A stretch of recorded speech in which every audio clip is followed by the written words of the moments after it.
Mi quero bem dilante com a situação de adicto que nós tawak nós recebi por supuesto 2026 para nós revisar e wak com o manejo lo vai para 2026 e também nós por visa of informar mais pueblo que nós reparar com nos governação tá queda bambisa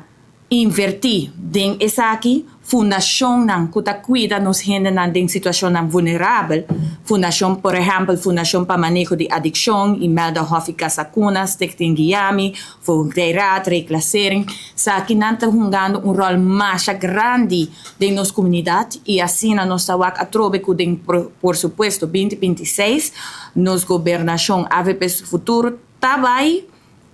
e sigue invertir. Den por supuesto 2026 había frase que está muito importante e aceita que não vai trabalhar preventivo, que nós vai purba sempre com manejo de não lagar bocai, pero prevenir que bo acai.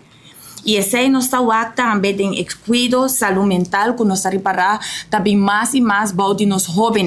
Nós tem jovens que bambisa maneira mi colega bisa para trás de porta cerrada tá ora pessoa tá deal com ang emoção tá sentindo na mes nang so e nós tem que haver a porta nang e usar para tur gente hanha e sostém que não merece. Se só por passa se nós tem gente na casa, nós tem maior na casa que tá hanha tempo para conversar com a Yuna. Nanta tem no kunanta na casa depois escolhe em cada